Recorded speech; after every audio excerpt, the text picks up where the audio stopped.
Olá, olá a todos, boa tarde, bem-vindos. Esperando aqui todo mundo entrar. Já vou chamar a doutora Renata aqui no Instagram, no YouTube sempre já começa comigo. Vamos lá, para que hoje a gente vai falar sobre um tema muito legal, que são os limites, que é um tema bem pedido. Vamos ver aí o que a gente separou para hoje. Tenho certeza que vocês vão gostar muito. Estão chegando no Instagram. Vamos lá, vamos lá.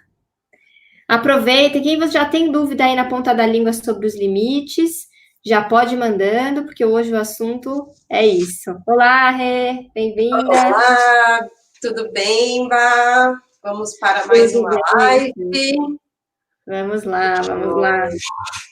Vamos falar sobre um assunto super pedido, eu tenho certeza que vai ajudar aí bastante. Nós recebemos algumas dúvidas e vamos respondendo ao longo da live para dar uma fluidez aí bem bacana, bem interessante. Oi, Bel, seja bem-vinda à nossa live, vai ser muito importante. Henrico ainda é pequenininho, bebê, mas é a live que toda mãe pede para a gente fazer, né, Bárbara?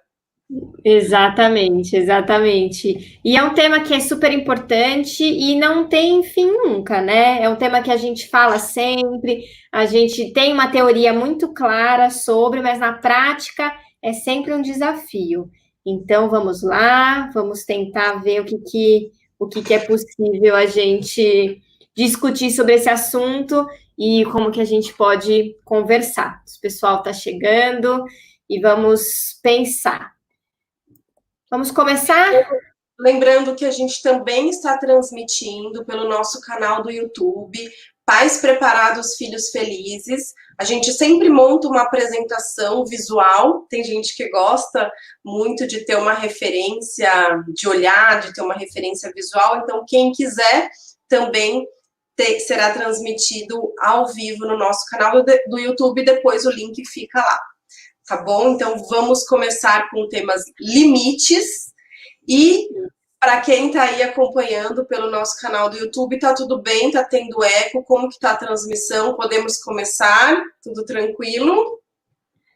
Vejam se o som está bom, porque a gente possa... O papo é denso, né? Então, se tiver com eco, a gente fica pior. Então, se vocês puderem avisar, a gente vai... Sempre esses minutinhos iniciais é ajuste fino. Tudo certo. YouTube tá tudo certo. YouTube tá bem, aqui no Instagram tá tudo bem, pessoal. Fê, Sheila, tudo certo? Podemos dar seguimento? Vamos ver. Ótimo.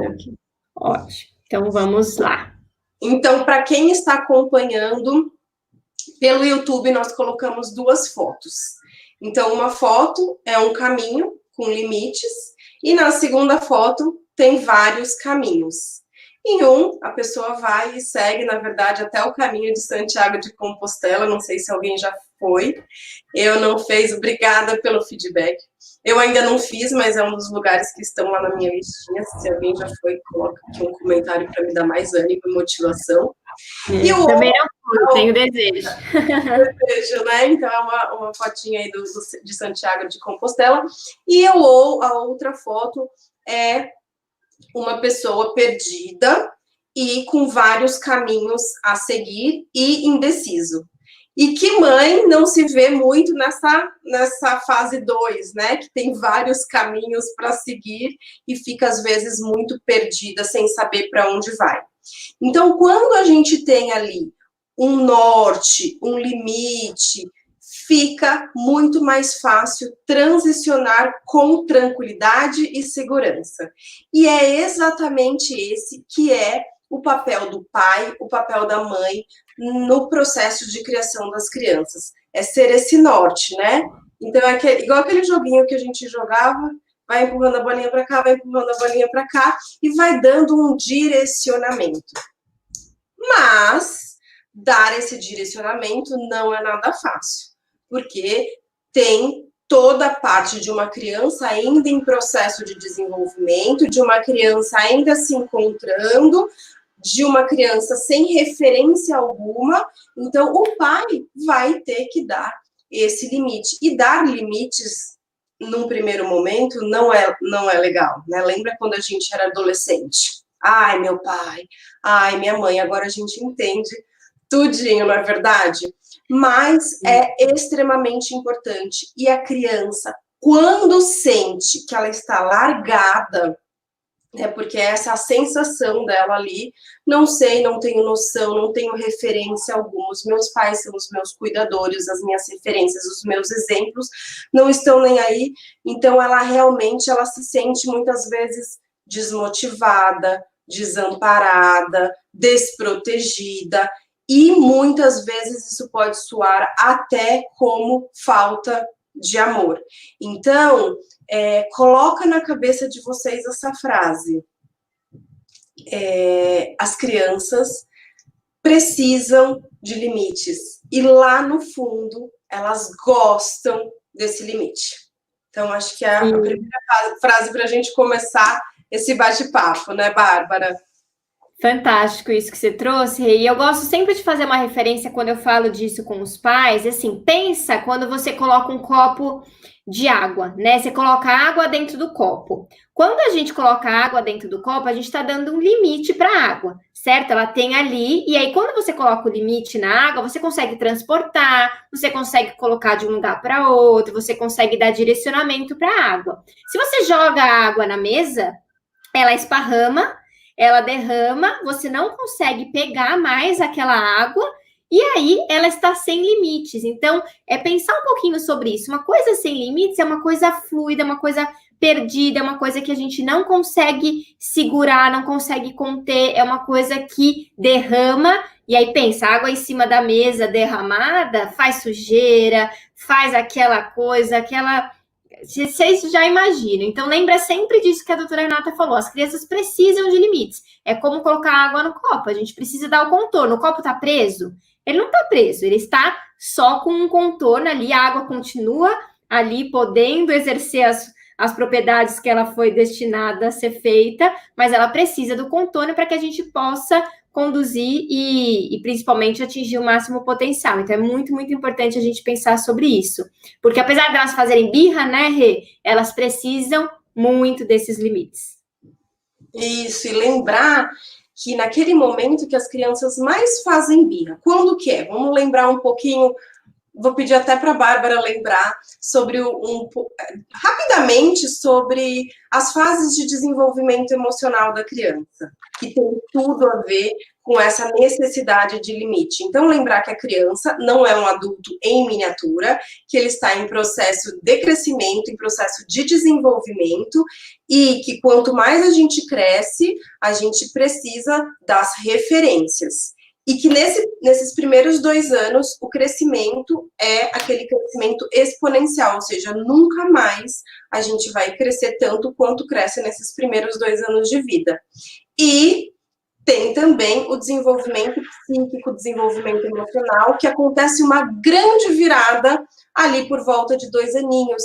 E é por isso que acontece, né, o Terrible Two, e é por isso que a partir daí, porque todo mundo fala, né, Bárbara, a partir de quando?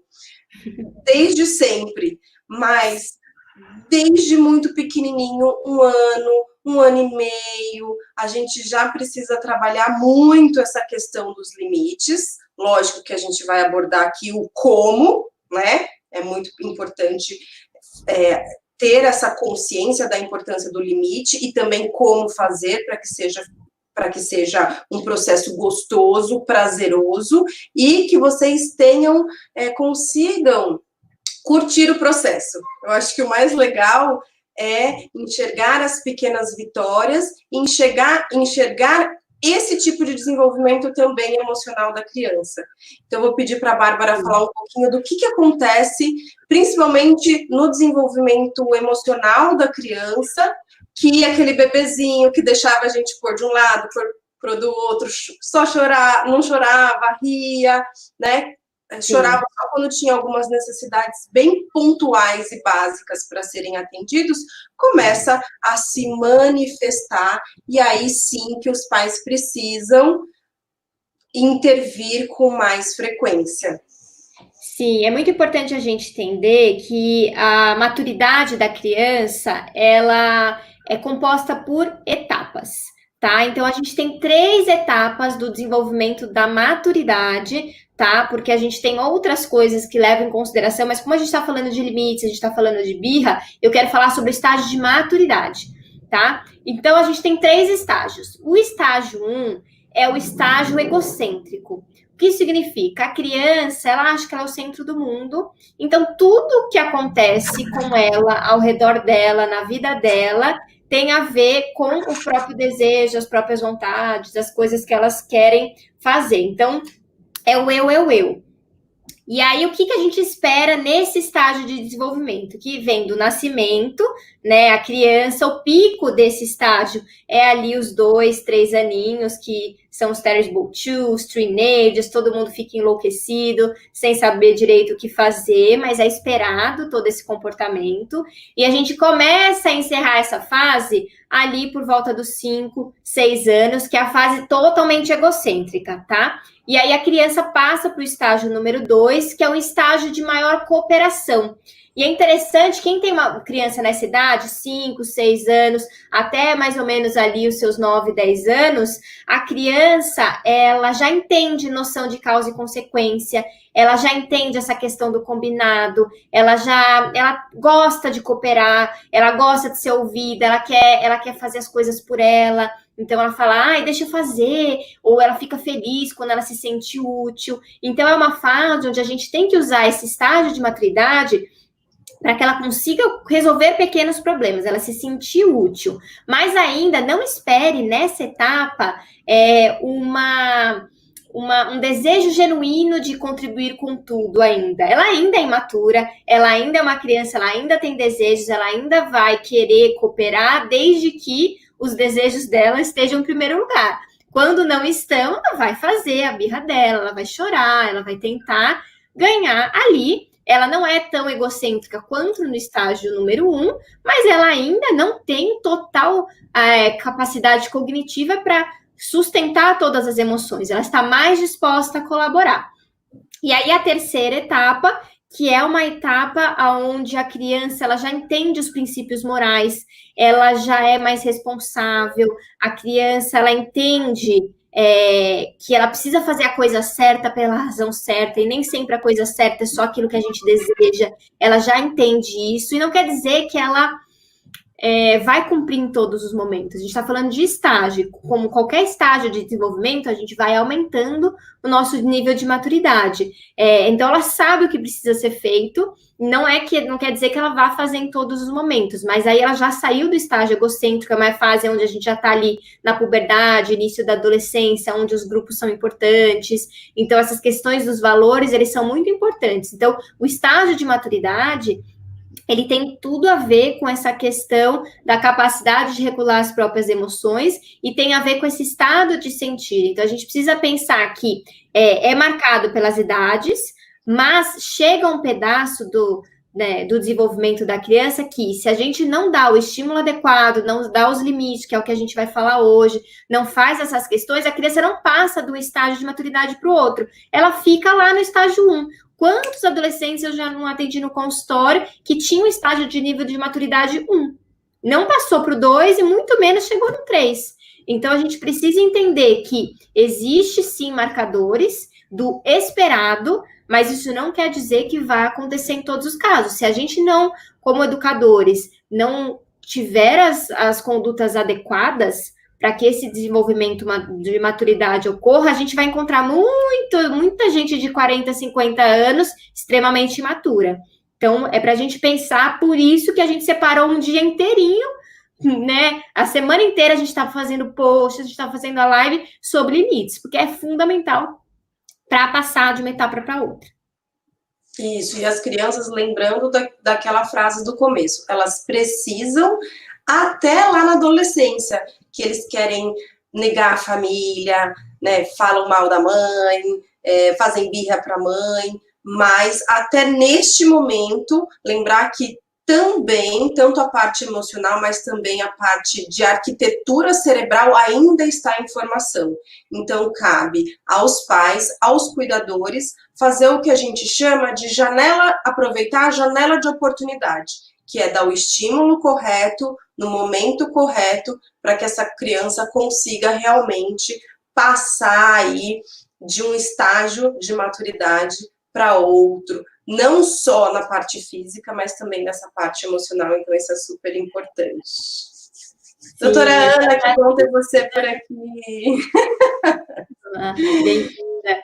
É isso que você falou, é muito importante, Rê, porque assim, apesar do adolescente estar numa fase onde ele está se descolando, né, ele está aprendendo a descobrir como é ser no mundo, quando ele tem uma base muito estruturada, ele sabe para onde voltar, ele sabe qual que é o contorno dele, então ele vai explorar, mas ele tem um lugar de retorno, ele tem um lugar onde ele se sente seguro. Então isso é muito, muito importante. Claro que quanto antes a gente treina, é melhor. Se a gente vai começar a dar limite somente na adolescência, vamos ralar. Não é impossível, mas é muito mais sofrido. Então, quando antes a gente começar, menos trabalhoso vai ser quando essa criança crescer e virar adolescente. Então, por isso que a gente fala da prevenção. Antes, mais calma. Quem aí, mãe e pai, que se perder um pouco nesse meio do caminho, ainda dá para a gente ajustar. Exatamente, com certeza. Então a gente preparou aqui para quem está no YouTube um slide, os impactos da falta de limite na criação dos filhos. Então, lembrando do quanto a postura é essencial na hora de nortear.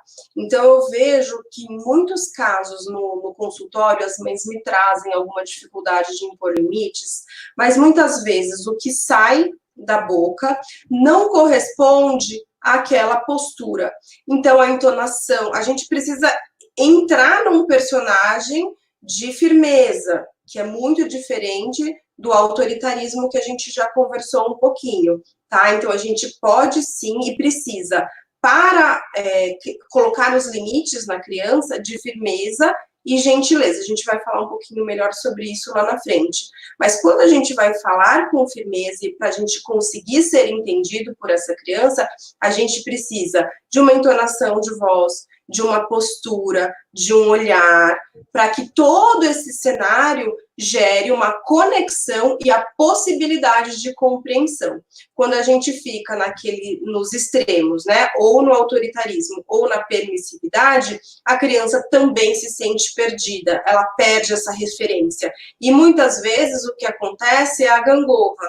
Então, ora o pai está aqui, né, muito autoritário, ora está aqui muito permissivo. Então, a criança realmente perde a referência. Então, o que é o nosso desafio como pais, como cuidadores? Entrar no equilíbrio e manter o nível de coerência daquilo que a gente faz. Então, é consistência, é persistência e lembrar de todo esse recurso que a gente tem. Então, é uma expressão facial, é um olhar, é a voz e o que vai sair, a orientação que você vai passar. Então, isso é extremamente importante. Né? A gente conhecia o pai e conhecia a mãe só pelo olhar, né?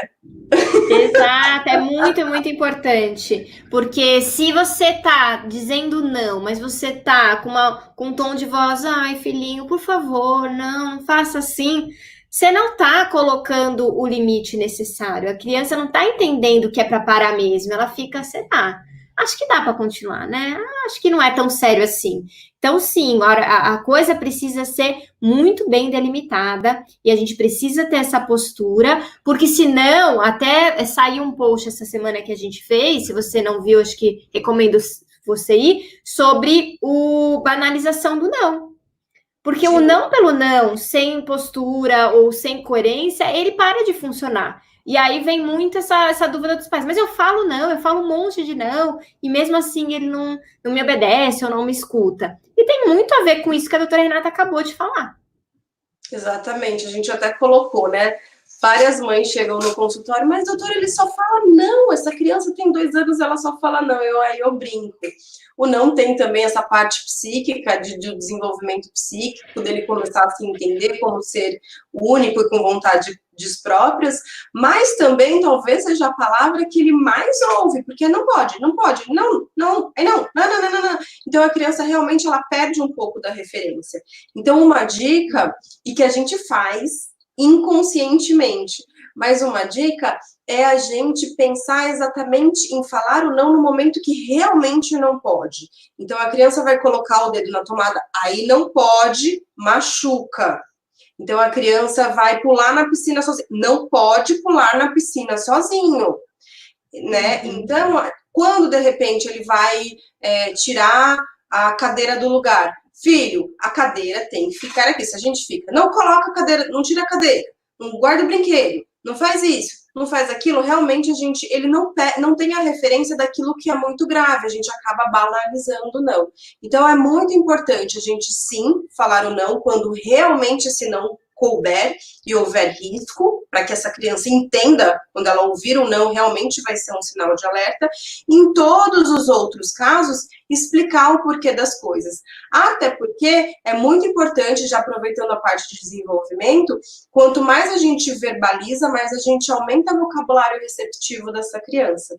Então, quando você explica uma situação, você tá enchendo essa criança de estímulo e ele fica guardando tudo ali. Quando ele começar a verbalizar, tudo isso vai sair. Então, 2 motivos importantíssimos para a gente deixar o não para situações bem pontuais e que realmente tenham um sinal, que a criança entenda o não como um sinal de perigo.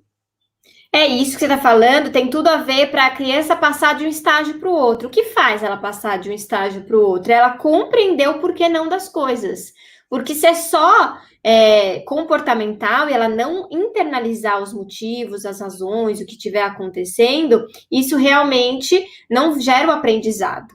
Bom, mas vamos falar dos comos, que eu acho que as mães estão mais preocupadas. Tá bom, falaram, mas como a gente faz tudo isso? Então vamos lá. É muito bom. Quer começar? Vamos começar. Primeiro? Tá bom, vamos lá, eu começo. A primeira dica que a gente gosta de dar, né, para os pais, é escolhas limitadas. O que isso significa? Quando a gente coloca um limite na criança, a gente precisa entender que o limite não é para ela parar de fazer tudo. Na verdade, a gente quer que a criança ela consiga tomar boas decisões, certo? A gente quer que a criança ela tenha boas ações, ela faça coisas que são adequadas. Quando a gente está pensando no processo de educar, a gente tem que sempre ter isso em mente. Qual é o valor que eu quero que o meu filho aprenda nesse momento? Né? Quando a gente está focado, por exemplo, na mentira, esse é um exemplo muito clássico. Mentira. Você quer que o seu filho pare de mentir ou você quer que o seu filho seja honesto? Parece a mesma coisa, mas não é. Porque se você quer que ele pare de mentir, a sua ação vai ser uma. Se você quer que ele seja honesto, a sua ação vai ser outra totalmente diferente. E aí, quando a gente pensa no valor, no que eu quero ensinar, fica muito mais fácil da gente colocar os limites e o como. Então, as escolhas limitadas você precisa oferecer 2 opções para a criança de conduta ou para a resolução daquele problema, sendo que uma delas você tem total controle e na outra ela tem total controle, mas as 2 opções disponíveis, elas precisam ser confortáveis para você, independente daquilo que ela está, que ela vai decidir, porque não adianta a gente dar uma escolha induzindo para que ela escolha aquilo que a gente deseja ou que a gente não tem controle, porque muitas vezes os pais falam, mas eu dou opção e ela não escolhe. Só que se você dá 2 opções nas quais nenhuma delas você tem controle, realmente você vai ficar perdido e o limite não vai ser aplicado. Se ela não escolher, você vai pela opção que você tem controle e ela perde a opção de escolher naquele momento. Isso é limite. Então, ela escolher assim, eu falo para os pais, não escolher é uma escolha. Quando a gente não escolhe, a gente está escolhendo não escolher e aí a gente arca com as consequências de deixar uma outra pessoa ser conduzida ou fazer aquilo que talvez a gente não gostaria de fazer. Então, isso é muito importante. A dica para essa é: pensa qual é o valor que você quer ensinar para o seu filho com essa escolha e dê uma na qual ele possa escolher e se sentir confortável. Isso é muito, muito importante. E assim, no dia a dia, às vezes também a gente até indo um pouquinho puxando esse gancho para a parte de autonomia e sabendo que é importante dar a possibilidade da criança fazer escolhas. Ela se sente muito, muito feliz, muito importante, muito prestativa. Então, por exemplo, você sabe que se ela escolher, dá duas opções de roupa para ela. Então, olha, filha, a gente vai sair, porque se você mostrar o armário para ela, ela vai querer escolher provavelmente a roupa que você nunca escolheria para ela sair naquele momento. Então, pega duas opções que você já tem em mente. Olha, filho, você pode escolher essa ou essa. Qual você quer? Você vai ficar numa situação confortável e a criança também, e a gente já faz com que entre no dia a dia essa possibilidade deles também escolherem e arcar com os resultados daquela escolha. Então, é importante trabalhar isso no dia a dia, com questões, às vezes, muito simples, e aí que com o treino, você pode ir puxando isso para valores mais profundos, que são importantes para a família. Mas colocar essa possibilidade da escolha é bem interessante, você vai ver o quanto isso é importante para a criança, poder escolher, poder saber que o pai dá essa importância, ele se sente muito, muito feliz. Né? Então, isso é bem legal e costuma funcionar bastante. Depois que eu comecei a fazer isso com a escolha das roupas, a gente diminuiu bastante aqui os problemas na hora de sair de casa. Diminui, porque eles se sentem realmente parte ali da decisão. Porque muitas vezes a gente está na hora de sair, precisa colocar blusa, eles não querem colocar. Não vai colocar, fica aquela guerra, aquela coisa. Então, por isso que a gente precisa lembrar que nós precisamos assumir o controle da situação, mas tem um aprendizado ali para acontecer. Tem alguma coisa ali para acontecer e a criança ela vai querer controlar o pedaço que ela pode. Então, se você puder evitar os embates, vai ficar muito menos desgastante, tanto para você quanto para o seu filho. Acho que isso é bem importante. Isso, vamos para o próximo? Vamos. 2. Então, 2, avaliar o seu estado emocional. Então, é um pouquinho daquilo que eu falei anteriormente. Então, às vezes, no momento da raiva, que você viu que a panela vai explodir, vai entrar em erupção, às vezes é melhor retirar um pouquinho, ou então respirar fundo, tentar, né, resolver. Por quê? Nesse momento de raiva, a gente não toma nenhuma decisão acertada. Então, é o momento que a gente faz as nossas piores escolhas, tem as nossas piores reações e sempre depois seguida de uma culpa. Então, respira fundo, se acalma, entenda que você não está no seu melhor momento e às vezes se retirar da situação por 10 segundos que seja é a melhor estratégia. E aí você volta centrada, equilibra, lembrar que os estudos já mostram pra gente que os pais que conseguem educar, criar os filhos com firmeza, mais gentileza, a gente tem crianças emocionalmente mais maduras. Isso é muito importante. A gente sabe que hoje, cada vez mais a tecnologia está substituindo essas habilidades mais técnicas. Mas a inteligência emocional é o que torna a gente, como ser humano, único, exclusivo e insubstituível. Então, trabalhar essa inteligência emocional, tanto nos pais quanto nas crianças, desde cedo é super importante. E, eu não tenho inteligência emocional. Nunca é tarde. É sempre possível e a melhor oportunidade que tem é no processo da maternidade. Então, é enxergar isso como uma falha e falar, não tem problema, vamos trabalhar para resolver e você vai se surpreender com os resultados que você vai atingir. Então, lembrar da postura, do tom de voz e lembrar da gangorrinha, que nem o autoritário, nem o permissivo vai ter bons resultados. O ideal é a gente chegar aqui no meio dessa gangorra e manter essa constância, tá? Dentro de um cenário ideal. A gente sabe que vai ter um momento ou outro que vai ter escapes, mas esses momentos são importantes para a gente pontuar, refletir, recalcular. A gente fala bastante de recalcular a rota, que acontece, né? São os parafusos que vão soltando e a gente, ajusta para conseguir manter, tá? Sim, e é muito legal a gente ter em mente que a gente nunca pode deixar o humor da criança controlar o nosso estado emocional.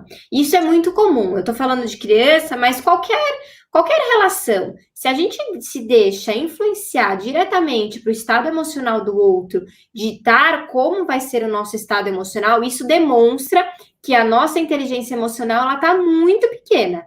Tá? Se toda hora você se influencia por um estado emocional da outra pessoa de uma maneira onde você se desestabiliza, é um sinal de alerta. A gente precisa estar atento como a gente vai regular as nossas próprias emoções para que a gente possa manter a calma e retomar aquela situação. Porque se está todo mundo irritado, realmente não vai funcionar. É o que a doutora Renata falou, nunca é tarde para a gente aprender a controlar as próprias emoções, a gente não dá a devida importância que a gente deveria para isso, a gente fica ensinando outras coisas para as crianças, para todo mundo, e a gente não presta atenção na regulação emocional. E isso faz muita, muita falta hoje em dia. A gente precisa manter uma postura e uma tranquilidade e não deixar ser afetado no sentido pejorativo. Uma coisa é a gente ter empatia pelo sentimento do outro, ou por aquilo, a gente sentir aquilo, alguma coisa que está acontecendo. Outra coisa é você se desestabilizar. Né? Uma das coisas que a gente mais aprende na faculdade de psicologia é exatamente isso. Você imagina se todo cliente que vier falar com a gente se desestabiliza. Se vem trazer um problema ou vem trazer um sofrimento muito intenso, a gente fica totalmente desestabilizado. A gente não consegue ajudar. Então, é exatamente isso. A gente sim precisa acolher aquela emoção, mas a gente não pode deixar essa emoção nos invadir. A gente precisa trabalhar. E isso é trabalho de autoconhecimento, é terapia, é autoavaliação, para que você possa deixar o sentimento do outro com o outro e ali sim poder tomar uma postura e uma ação muito mais efetiva. Exatamente, lembrar que as crianças aprendem muito mais pelo exemplo do que por aquilo que nós falamos. A gente já falou na outra live também de neurônio em espelho, isso é neurociência, que a criança vendo a sua forma de reagir frente a uma determinada situação, ela começa a assimilar e ela começa a replicar esse padrão de comportamento. Então, é super importante que a gente, pensando em prevenção, pensando em desenvolvimento de uma habilidade tão importante que é a inteligência emocional, a gente, como pai, como cuidador, encontrar esse equilíbrio tão importante. Isso aí. Vamos lá, próximo tópico. Esse é um tópico muito importante, que é a nossa terceira dica, que é ensinar as crianças a cooperarem. A gente já falou sobre isso no começo da live, mas a gente está estruturando para os comos, né? A gente fala o quê e agora a gente explica o como. A gente desenvolver essa autonomia, essa capacidade da criança se sentir útil, se sentir como parte da família. Tem uma frase, uma forma que a gente trata as crianças aqui, até também falamos já sobre isso essa semana, que a gente fala muito que a criança assim, nossa, essa criança acha que é gente, ou tá falando que nem gente, ou nossa, até parece gente. E você para pensar o que essa frase está significando. A gente está dizendo que a criança não é gente, é como se ela não fosse gente, não tivesse vontades, não tivesse possibilidade de ser alguma coisa. Aquela criança, sim, tem pensamentos, tem sentimentos, tem emoções, tem coisas que ela pode, sim, colaborar. Então, vamos parar um pouquinho para pensar, como é que eu estou tratando meu filho? Eu trato ele como capaz, como uma pessoinha ali que tem potencial, ou eu estou inferindo que ele não tem capacidade de nada? Porque às vezes a gente é muito incoerente. Para situações que nos convém, a gente dá total possibilidade da criança fazer aquilo que seria legal. E aquilo que a gente acha que não, não, ela é muito pequena, não, nossa, não tem tamanho para isso, eu que preciso decidir. E essa incoerência não ensina as crianças a cooperarem. Então, é uma reflexão super importante para a gente ter. Isso, e colocar eles, principalmente agora, nesse momento aí de tá todo mundo dentro de casa, coloca eles para fazerem simples coisas do dia a dia. Então, com isso, a cooperação aumenta bastante. Então, ajudar a regar a planta, ajudar a arrumar a cama, eles vão arrumar lá daquele jeitinho deles e tá ótimo. O importante é a intenção de fazer alguma coisa. E com isso, quando você colocar uma questão, por exemplo, olha, filho, vamos colocar aqui as bolinhas na caixa, uma situação super comum em casa que tem criança. Vamos guardar as bolinhas e pôr todas dentro da caixa. Então a criança vai lá, vai colocando, você vai e coloca com ela, às vezes ela quer ajuda. Então é muito comum ela falar, ai, coloca comigo. Quando você vai lá e coloca com ela, canta uma musiquinha, pronto. Finalizou, olha, filho, como a casa tá bonita. A mamãe fica muito feliz quando a casa tá bonita, isso é muito importante para mim. Quando ela fizer a bagunça, você coloca, olha, filho, olha a bagunça que tá. Lembra que a mamãe falou para você que é importante para a mamãe deixar a casa organizada, que a mamãe se sente bem quando a casa está organizada? A chance dele entender e cooperar, porque ele ajudou a deixar a casa arrumada, começa a fazer sentido para ele. Então, e não é uma regra que surgiu impositiva, olha, filho, vai lá e guarda os brinquedos. Então, ele entende o porquê e ele passa a usar isso, lógico, que isso é com o tempo, não é fazendo 1, 2, 3 vezes, mas quando você proporciona essa possibilidade da criança atuar nas tarefas de casa, a chance dele ser mais participativo, ele entender quando você faz alguma proposta é muito maior. E fica mais fácil você dar os limites de uma maneira muito mais natural. Nem vai parecer que você está dando realmente um limite. É uma organização aí dos comportamentos. Quando a criança se sente parte daquele ambiente, naturalmente ela tende a colaborar, porque vai ser para o bem dela, para o bem coletivo. A gente tem que ensinar que aquilo faz bem para todo mundo. Então, ali a criança vai crescendo, ela pode, às vezes, colocar o prato, ela pode ali organizar a mesa ou tirar o prato da mesa. Tá todo mundo ali precisando cooperar. Por que ela não deveria? E aí, às vezes, a gente quer, quando a criança tem os seus 9, 10 anos, que ela faça, que ela arruma a cama, que ela organize a mesa, mas ela nunca treinou, ela nunca se sentiu parte. Então, esse ensino da cooperação, ele é muito, muito importante e é uma das bases do limite. Quando a gente realmente entende que a gente faz parte daquele ambiente, a gente se responsabiliza. E aí tem uma habilidade emocional que está muito em falta nos dias atuais, que é essa proatividade. Tem muita questão no mercado de trabalho, quando a gente vê os jovens aí, adolescente entrando, que falta proatividade. Por que falta proatividade? Porque falta esse senso de pertencimento, de eu faço parte desse ambiente, o que eu posso fazer para melhorar esse ambiente, o que eu posso fazer para dar o meu melhor, porque se eu estou aqui, se eu faço parte dessa empresa, por exemplo, dando exemplo de proatividade no mercado de trabalho, eu preciso dar o meu melhor, porque eu faço parte, eu preciso cooperar, eu não preciso esperar alguém de cima me falar tudo que eu preciso fazer. Vocês entendem que tudo que a gente ensina para a criança é um treino para a vida real? Então, se a gente precisa dar todas as regrinhas, ela nunca vai desenvolver essa autonomia de pertencimento e de cooperação e de que ela faz parte. Não, eu só vou fazer se pedir. Se não pedir, eu não vou fazer porque, não faz parte do meu trabalho, ou não faz parte disso. Isso está muito em falta e é uma habilidade do futuro, e uma habilidade emocional que tem tudo a ver com ausência de limite. Ótimo, Bá, muito bem colocado. Vamos lá. 4. O quarto ponto que a gente vai falar, vamos lá. Pode falar, Bá. Pode ir. Pode ir. O quarto ponto que a gente separou para falar é que a gente precisa focar no que precisa ser feito, ao invés de ficar falando o que a criança não deve fazer, tá? Isso é uma dica fundamental na hora de colocar o limite. Quando a gente diz para a criança não joga o brinquedo, o que ela vai fazer? Ela vai jogar o brinquedo. Porque a tua energia está exatamente falando sobre a ação que você gostaria que ela não fizesse. E tem uma fase na vida da criança que o não, como a gente já falou, ele é eliminado. Então é como se dissesse para ela: joga esse brinquedo. E aí vocês ficam nessa guerra, porque você fala: não joga o brinquedo, não vou falar de novo. E fica essa situação. Ao invés de você focar naquilo que precisa ser feito.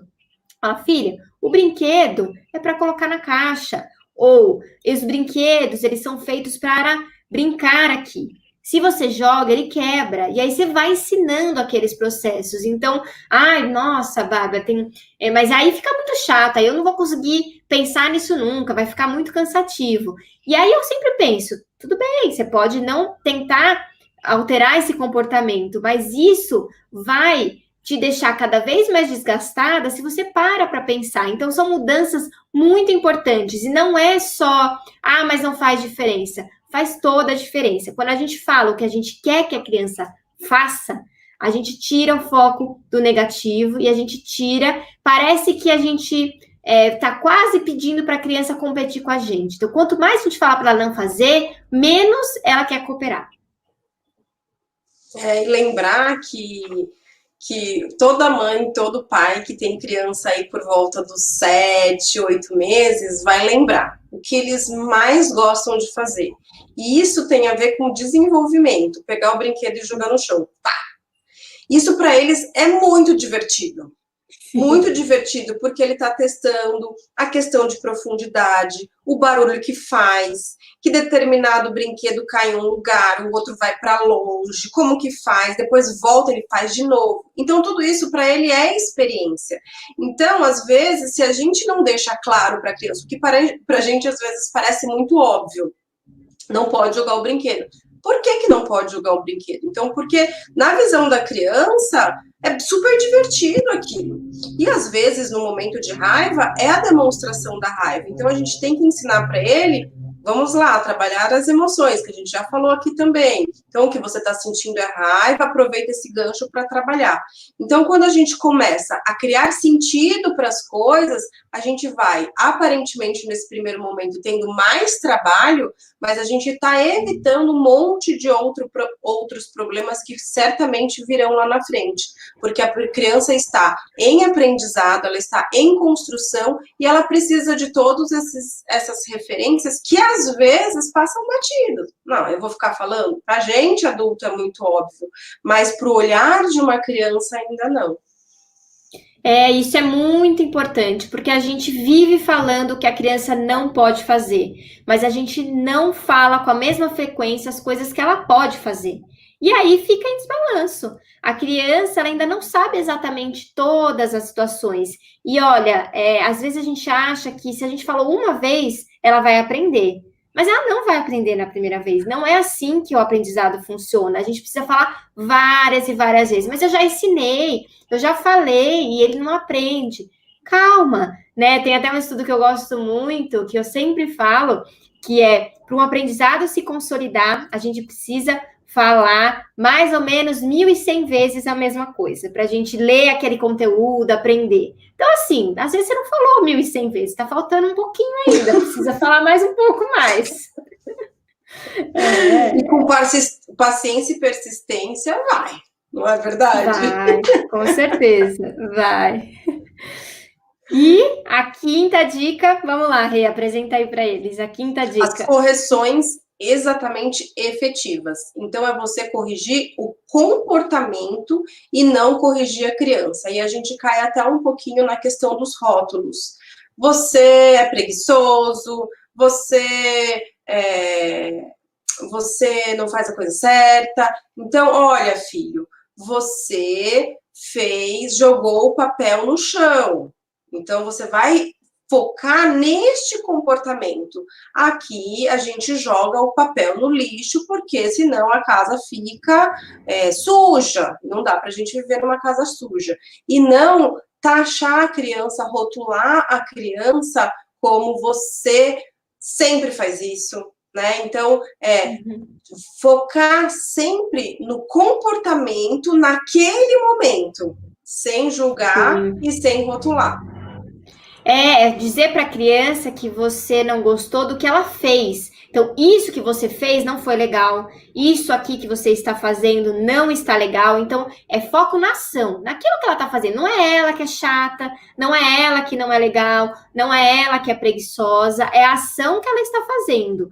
Porque quando a gente coloca o foco na criança, você não faz nada direito, ou você também não escuta nunca, a criança vai internalizando isso como parte do ser. E a gente precisa mostrar para a criança que aqui, naquele momento, ela está fazendo algo que não é legal. Então, ela, vamos supor que ela te bateu, ela te empurrou, fez alguma coisa. Então, eu não gostei disso que você fez. Que você fez, e não, eu não gostei do que você é, então eu estou muito triste com você. Quando a gente diz que a gente está muito triste com a criança, tem a ver exatamente com a gente está tentando corrigir a criança e não o comportamento. E isso é muito, muito importante. A gente precisa parar para pensar sobre isso, porque os impactos a longo prazo, eles são muito, muito fortes. A gente vê adultos extremamente inseguros das ações, a gente vê adultos que não são confiantes, que têm uma baixa autoestima, adultos que não conseguem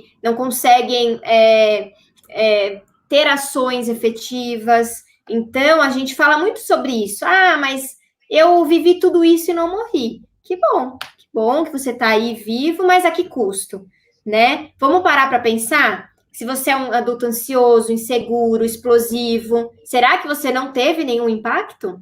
Então, para pensar um pouquinho. Será que realmente tudo foi tão maravilhoso? A gente está aqui, os estudos, as pesquisas. Eu e a doutora Renata, a gente fala muito sobre isso. Estão aqui para que a gente possa melhorar. A gente está aqui estudando para que a gente possa ser cada vez melhor. Então, você tem a opção de continuar seguindo o caminho que acha melhor. Mas se isso está te incomodando, se isso está te preocupando, talvez seja um sinal de alerta de que sim, existe um outro caminho. Né? Talvez há 30, 40 anos atrás não se pensava sobre esse outro caminho. Só tinha um caminho e cada pai pôde fazer do jeito que achou melhor nesse momento. Mas agora a gente estuda, tem a ciência, tá todo mundo aí conversando sobre o comportamento para que a gente possa minimizar os danos. E aí são escolhas, que a gente fala muito sobre isso também, né? Exatamente. E assim, a neurociência é algo muito recente.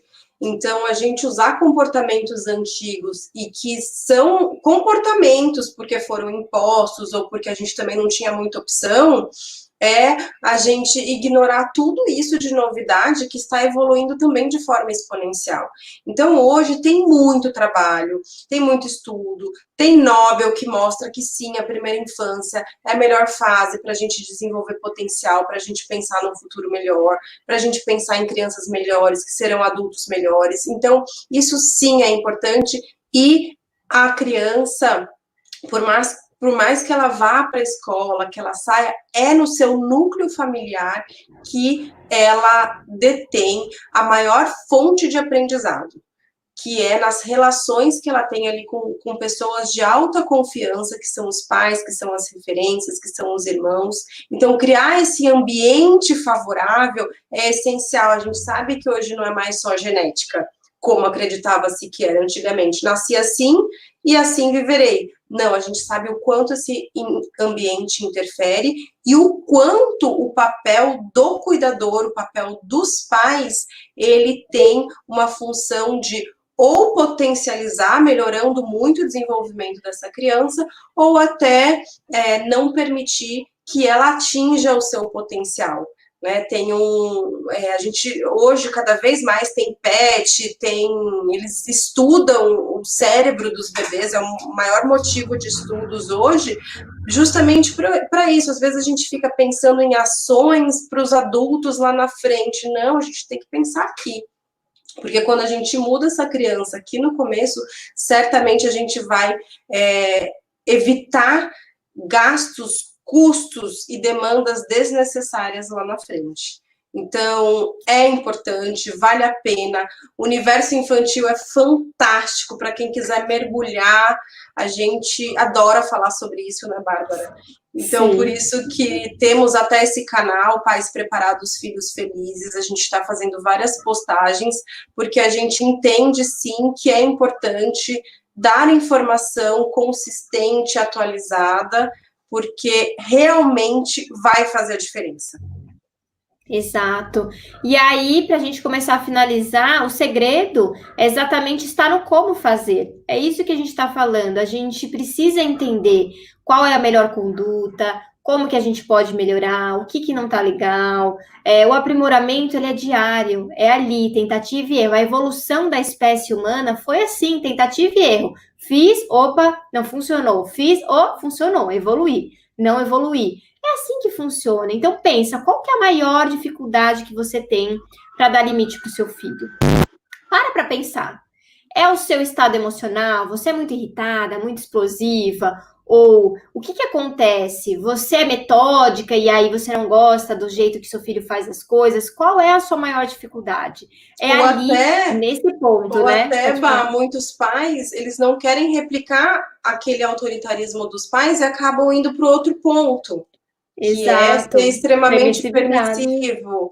Então, é tentar identificar primeiro o que está pegando aí com você, e cada família vai ter um ponto, e trabalhar exatamente em cima desse ponto, porque certamente vocês terão ganhos assim maravilhosos e vale a pena. Todo mundo vai se beneficiar.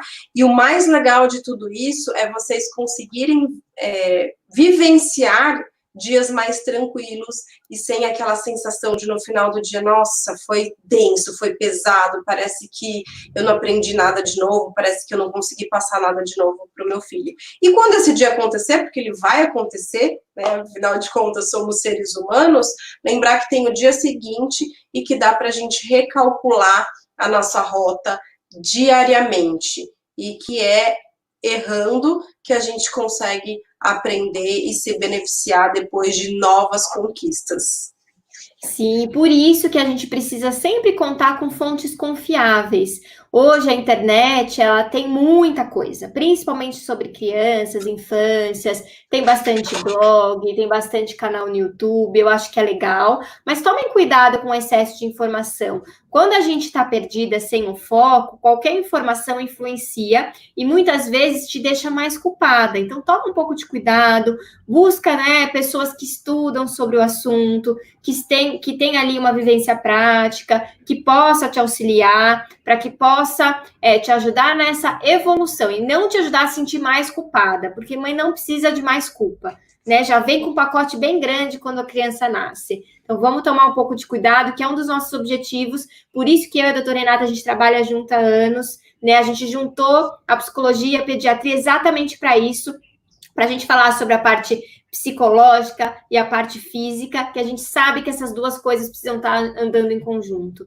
E aí a nossa missão é trazer leveza e trazer tranquilidade, informação para que vocês possam calcular as rotas de vocês e o caminho de cada família. Não tem manual pronto.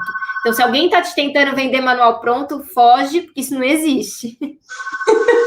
E possibilitar a escolhas conscientes. Eu acho que isso que é o melhor aprendizado de tudo. Às vezes o que serve para uma família não necessariamente vai servir para outra. Então a gente tem que possibilitar essas escolhas, que é isso que vai trazer leveza para esse processo que é maravilhoso. Sim. E obrigada para todos aí que acompanharam mais uma semana. Semana que vem vamos falar sobre autoestima. Também um tema muito, muito importante que vocês pedem muito. Então, temos aqui o nosso encontro marcado, nosso bate-papo, toda terça às 16 horas. Semana que vem a gente vai falar sobre autoestima. Vai trazer uma novidade também muito legal. Então, vai ter até uma live extra na sexta que depois a gente conta. Mas a nossa terça tá sempre aí marcadinha e o tema é autoestima. A gente espera vocês. Foi ótimo. Obrigada sempre, Rê. Obrigada para todos vocês. E qualquer coisa, a live vai ficar salva no YouTube, tá bom? Grande beijo, boa semana, gente. E foco, e vai dar tudo certo. Tudo isso vai passar.